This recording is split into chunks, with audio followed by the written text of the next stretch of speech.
Time traveling, or rather time distortion, has essentially been confirmed within the Pikmin universe. This is thanks to the Pikmin Garden site. In case you have no idea what the Pikmin Garden site is, it's the official Japanese website for Pikmin, and it's constantly been getting updates with numerous lore and other things. These can range from anything, from confirming that onions have different subspecies, the ship from Pikmin 2 having new treasure appraisals, every species in the Pikmin universe originates from PNF 404, also known as Earth. I have some videos talking about all of this in further detail on my channel, and they'll be linked in the description. But you're not here for that, you're here for the title of the video, the newest lore update, time traveling. Like I mentioned, the Pikmin Garden website has been getting updates since before the release of Pikmin 4, and it still gets updates to this day. And the newest update is with regards to Pikmin spaceships. Now you're probably thinking, what do spaceships have to do with time travel? Let me explain. The lore article starts off with talking about these spacecrafts, and it goes to explain how each of these spacecrafts has arrived on PNF 404.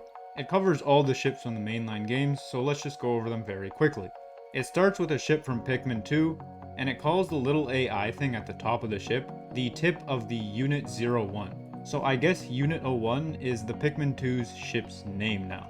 And it explains how the ship is emotional, noisy, and a bit foul-mouthed. The more important ship that it covers is Olimar's ship, and it explains how his shipwreck leads to the discovery of an unknown planet for the first time in centuries. During this crash, it says that Mr. Olimar sends out a distress signal and logbook. But because of this, many people visit the planet and end up in distress themselves. The wording of this is important, and I'll explain this in just a little bit. From here, the rescue ship is covered, and it explains how it's a large passenger plane that was converted into a spaceship, allowing it to rescue many people. It also talks about how the 713th probe finds PNF 404. The probe was sent from Copites, and because of this, they end up sending the SS Drake to PNF 404 in order to get resources after the planet had its 5th baby boom. From here, it doesn't really cover any more ships, and the article proceeds to explain how there are mysterious crop circles and stone circles that can be found in the landing areas where spaceships and the exploration pods go. It also explains how huge flower patterns can be seen in these areas as well, which is where the onions land.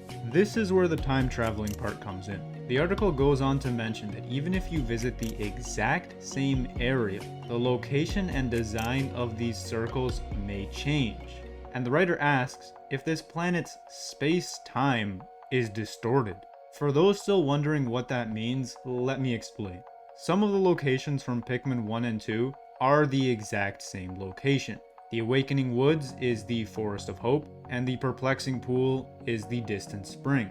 But they end up changing a fair amount between the two games, even though Olimar goes directly back to PNF 404 right after getting back to Hocate. This is partly a game design thing just because Nintendo isn't going to re-release the same levels, so most people just wrote it off as that. But it's also confirmed to be a lore thing now. Additionally, if you look at how PNF 404, the entire planet, looks in the first two games, it looks like modern day Earth. And in Pikmin 3, it looks like Earth with Pangea Ultima, which is said to be millions of years in the future. But there are still locations that look similar to each other. There's even a GIF showing similarities between the Awakening Woods and the Pikmin 3 title screen area. Then after that we have Pikmin 4, and it looks like modern day Earth again. Raggin has a video explaining these changes in further detail, and if you'd like to know more about that, you can go watch his after finishing this so you don't nuke my watch time. But long story short, he chalks it up to the Umabozu distorting the planet, which is why the locations change so much. The problem with the Umabozu theory, though, arrives with Pikmin 4's story. Remember when I mentioned Olimar crashing, which leads to PNF 404 being discovered for the first time in centuries, and him sending out an SOS signal causing other people to crash as well? This would mean that Pikmin 4's timeline takes place before the second and third game. It's evident because Louis still hasn't eaten the golden Pikmin carrots, and he's waiting for his chance, so the company hasn't gone into debt yet. Additionally, there are multiple dialogues throughout Pikmin 4 that explain that Kopai hasn't had its food collapse yet, so the captains from the third game haven't been sent to PNF 404 yet. Because of this, many people have chalked up Pikmin 4's plot, or at least surrounding story, to be one of two things.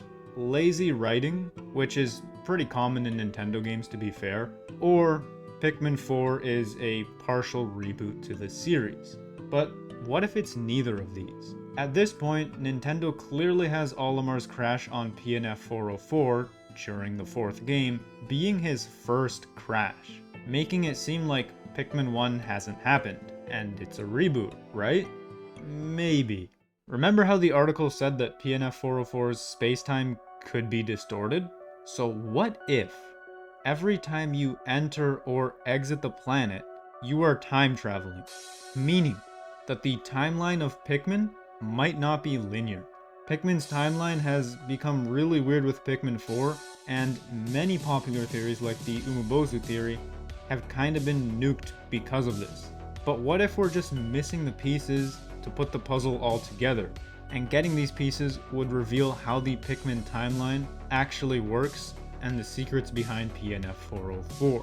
Which brings up the most interesting point in the article, where the author asks who created these crop circles and for what purpose? What benefits could be gained from creating these landing sites? If this is discovered, we'll get closer to the truth. And next time, we'll cover a specific cave on PNF 404 that can be accessed by a small boat. That cave seems related, right? At first I thought that you should be subscribed. Then I thought that it was the submerged castle, which could lead into the space-time problems being caused by the water raid. But upon further research, this is the entrance to the Bulblax Kingdom. So unless Nintendo has some really weird thing pulled up their sleeve with the Emperor Bulblax having time-shifting powers, this is as far as the rabbit hole goes for now. And we'll have to wait for more information to surface to see what the story of Pikmin has in store.